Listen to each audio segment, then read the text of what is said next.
Perdana Kusuma. Pesawat itu membawa Perdana Menteri Jepang Tanaka yang berkunjung ke Jakarta untuk melakukan pertemuan dengan Presiden Soeharto. Keesokan harinya, pada tanggal 15 Januari 1974, pertemuan pun dilakukan di Istana Presiden. Pagi harinya, tanggal 15 Januari 1974, Perdana Menteri Kakue Tanaka dan rombongan mengadakan perundingan dengan Presiden Soeharto di Istana Merdeka. Pertemuan ini membicarakan kesepakatan di antara kedua negara, salah satunya tentang penanaman investasi asing Jepang di Indonesia. Pertemuan ini bukanlah pertemuan biasa, melainkan sebuah kesepakatan yang menguntungkan pemodal asing yang mengakibatkan berbagai kerusuhan di awal pemerintahan Orde Baru.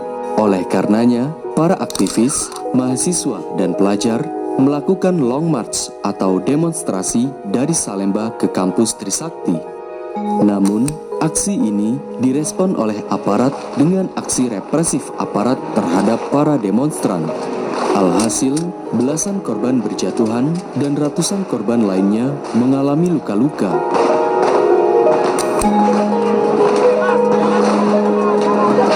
Terlepas dari siapa yang bertanggung jawab dan siapa yang diuntungkan dalam peristiwa ini, peristiwa Malari merupakan satu dari sekian peristiwa kerusuhan dan kerepresifan aparat Orde Baru yang mengakibatkan banyaknya korban jiwa melayang.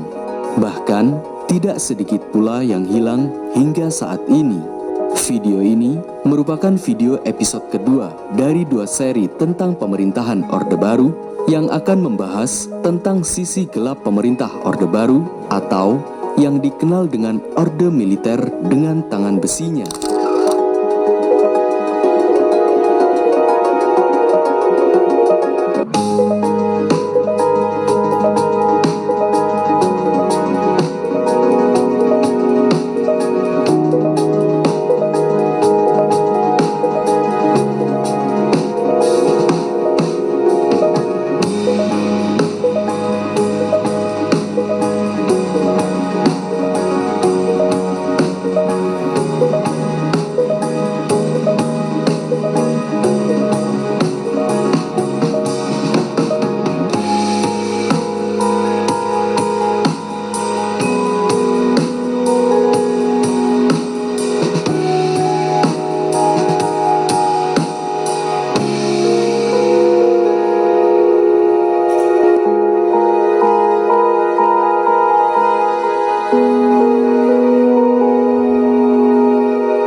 Setelah mendapatkan mandat surat perintah 11 Maret atau Super Semar 1966, pada tanggal 12 Maret 1967, Letjen Soeharto diangkat menjadi presiden kedua menggantikan Soekarno. Dan oleh karenanya, Presiden Soeharto bertanggung jawab menyelamatkan Indonesia dari kehancuran ekonomi dan politik. Berbagai perbaikan, program, dan kebijakan yang dilakukan dapat menguntungkan Indonesia, terlebih mendatangkan dukungan bagi Soeharto karena Presiden Soeharto dianggap mampu mengemban aspirasi rakyat dan membuka jalan bagi tegaknya rezim Orde Baru. Bahkan di masa itu juga Indonesia dikenal sebagai macan Asia.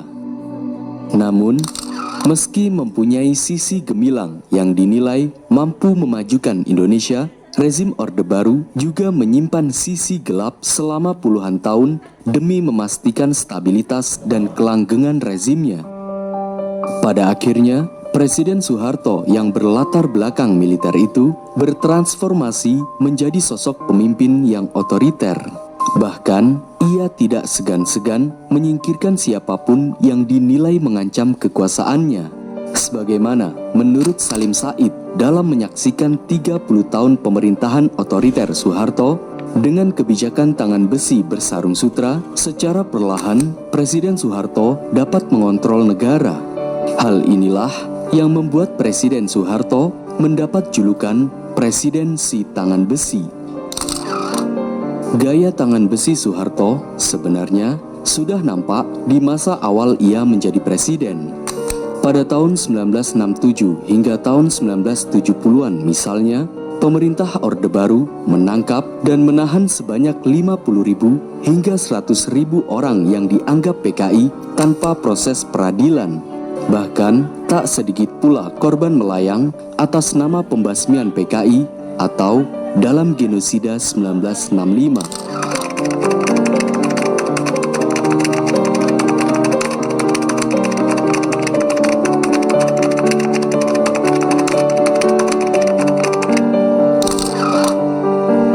Selain itu, demi keamanan negara, rezim Orde Baru tidak segan-segan pula menggunakan teror dengan menculik hingga menghabisi nyawa mereka yang dianggap mengganggu keamanan dan ketertiban negara. Contohnya, pada tahun 1980-an, pemerintah Orde Baru menerapkan Petrus atau penembak misterius yang menjadi terapi kejut bagi mereka yang dianggap seorang kriminal tanpa asas kemanusiaan dan keadilan. Operasi Petrus ini pada awalnya bermula di kota Yogyakarta yang kemudian merembet ke berbagai kota lainnya.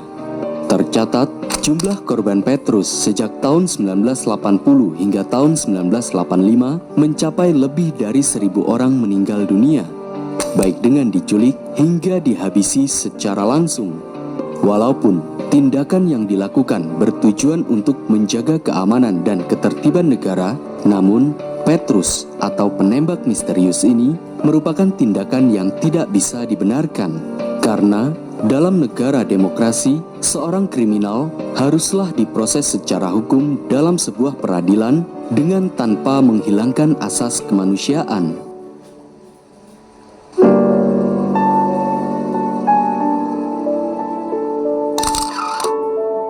Dengan dalih menstabilkan politik dalam negeri, pada tahun 1973, pemerintah Orde Baru melakukan penyederhanaan partai. Tujuannya tak lain adalah agar mudah mengontrol partai-partai, terlebih partai-partai loyalis Orde Baru yang hanya digunakan sebagai alat untuk memperkuat kekuasaannya.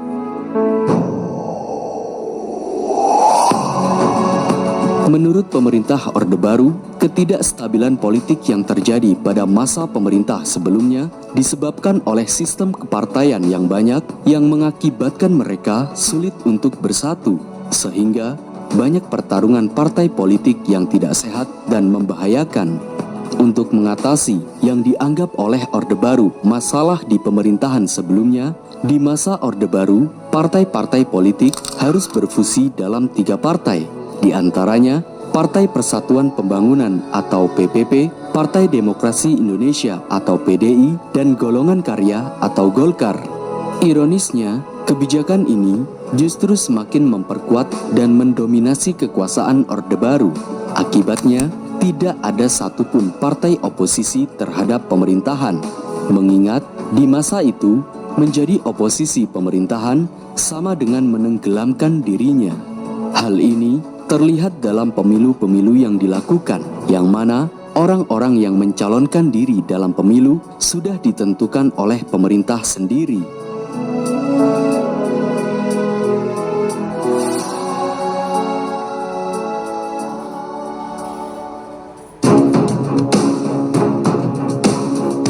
Pada tahun 1970-an, ketika penanaman modal asing terus dilakukan dan dengan menjaminkan sumber daya alam Indonesia mengakibatkan kerugian terhadap warga sipil.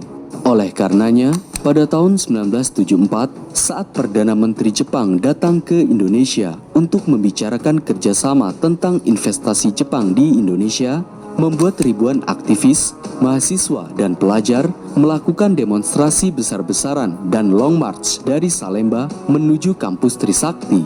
Ironisnya, pemerintah Orde Baru merespon aksi ini dengan tindakan represif yang brutal. Akibatnya, sebanyak 807 buah mobil dan motor buatan Jepang hangus dibakar massa.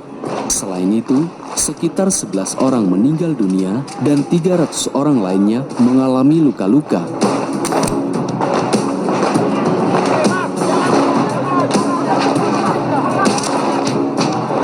Peristiwa malapetaka ini dikenal dengan peristiwa Malapetaka 15 Januari 1974 atau Malari, yang mana peristiwa ini merupakan peristiwa kebrutalan pemerintah terhadap para demonstran yang melepaskan asas kemanusiaan.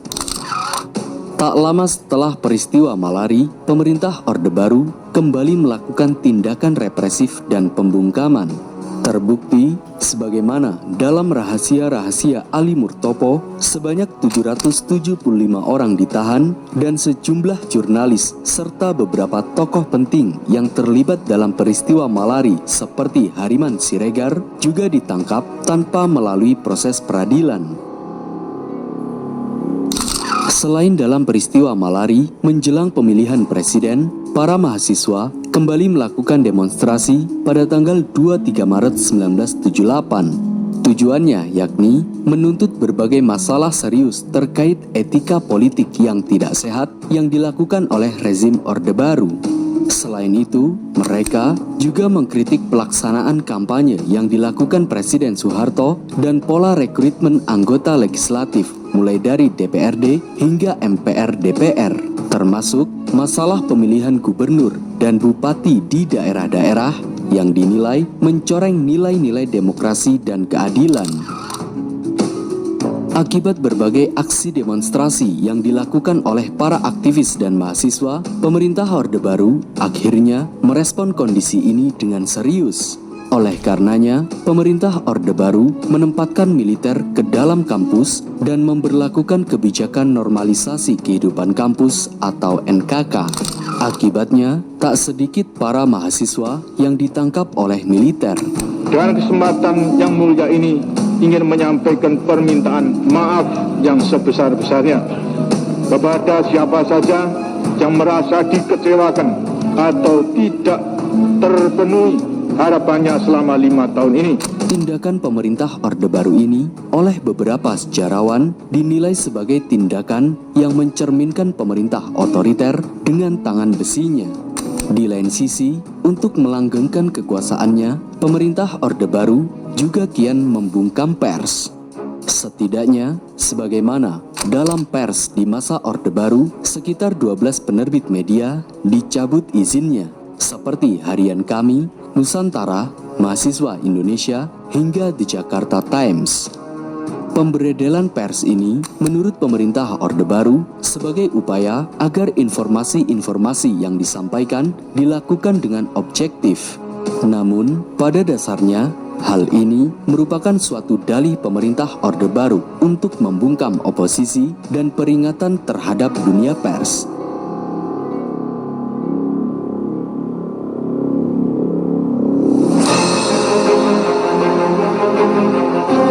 Tindakan pemerintah Orde Baru yang dinilai semakin represif dan menampakkan taringnya sebagai pemerintah otoriter, selain terhadap mahasiswa dan pers, rezim Orde Baru juga melakukan tindakan represif terhadap umat Islam. Pada tahun 1984, misalnya, seorang penceramah Tanjung Priok, Jakarta Utara ditangkap oleh aparat karena dianggap memberikan ceramah yang provokatif terhadap pemerintah. Hal ini mengakibatkan massa umat Islam di Jakarta melakukan aksi protes terhadap pemerintahan. Ironisnya, rezim Orde Baru lagi-lagi merespon protes umat Islam ini dengan tindakan represif yang berupa aksi kekerasan.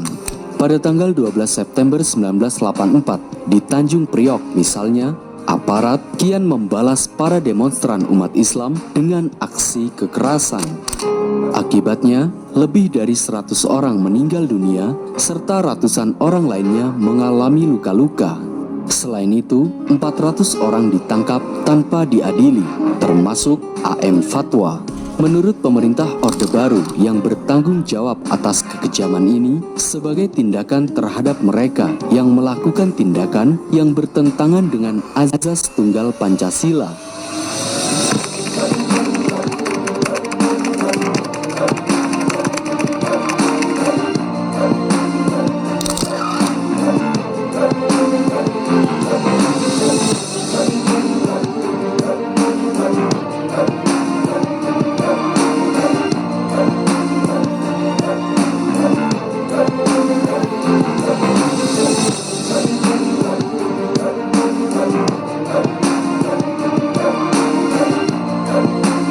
Selain peristiwa Malari, peristiwa Tanjung Priok, dan berbagai peristiwa kerepresifan rezim Orde Baru, peristiwa lain yang tak kalah kejamnya juga terjadi di masa kepemimpinan Presiden Soeharto, seperti peristiwa Santa Cruz yang terjadi di Dili, Timor Timur atau Timor Leste pada tahun 1991, hingga peristiwa kerusuhan 27 Juli 1966 atau Kuda Tuli yang terjadi di Jakarta.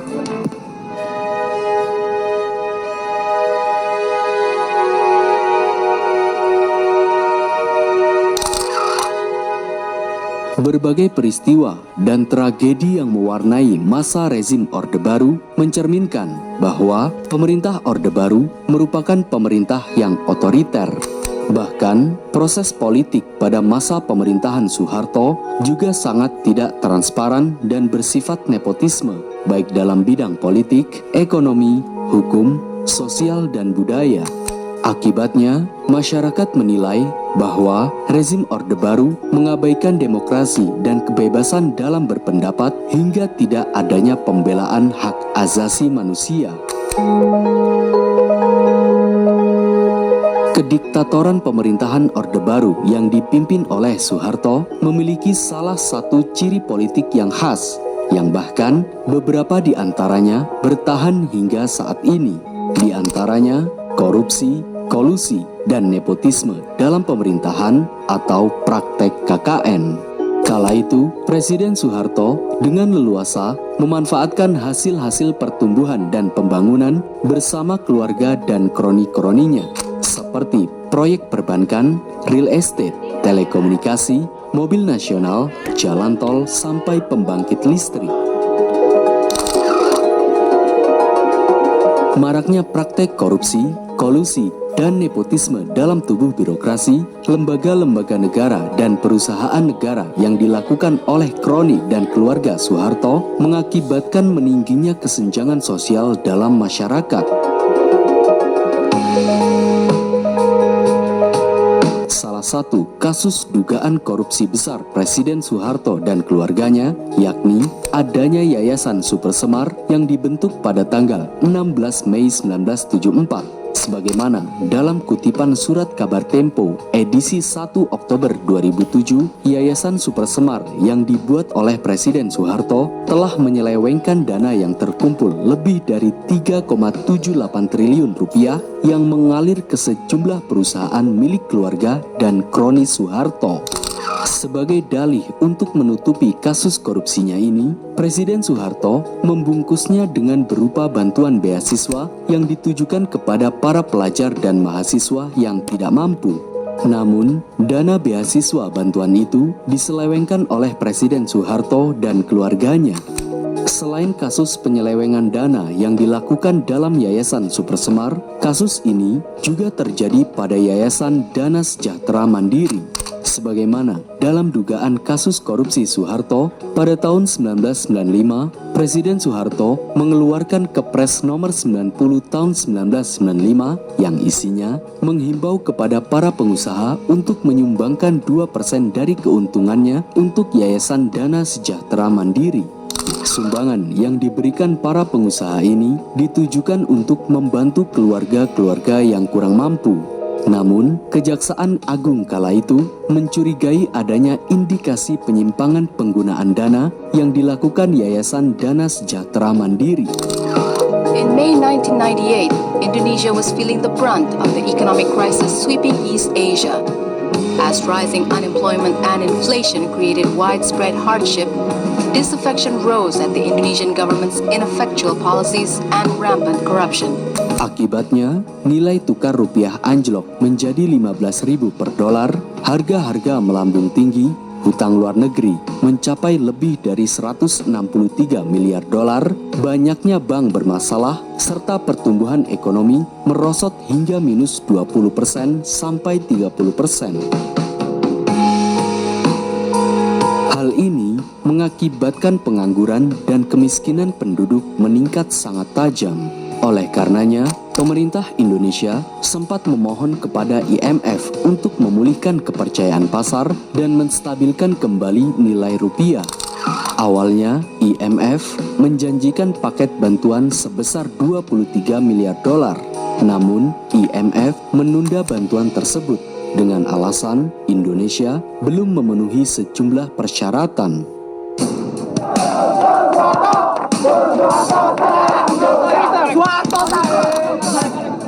Kondisi krisis ekonomi dan krisis kepercayaan rakyat terhadap pemerintahan Orde Baru yang dinilai korup inilah yang kemudian mendorong ribuan mahasiswa turun ke jalan untuk berdemonstrasi dengan berbagai tuntutan, terutama tuntutan mundurnya Soeharto sebagai presiden dan mereformasi pemerintahan.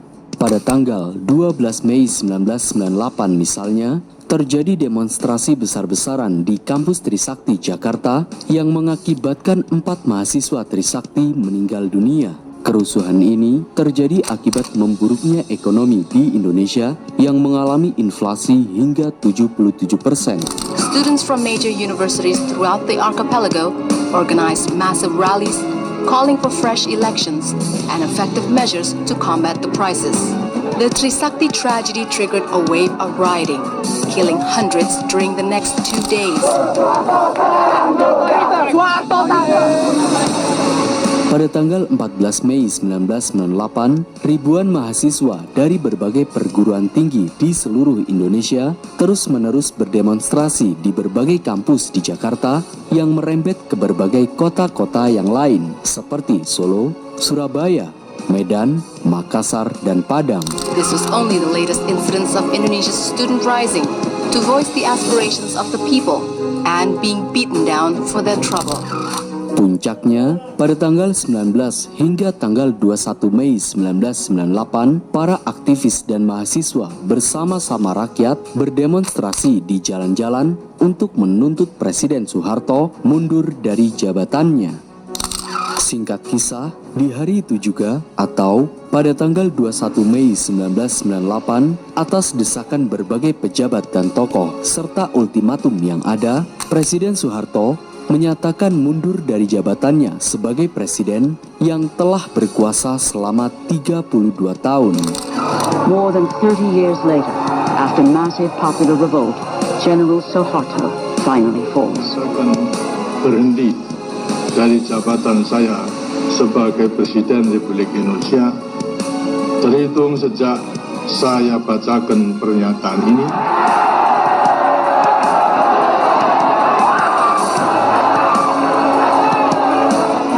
demi Allah, saya bersumpah akan memenuhi kewajiban Presiden Republik Indonesia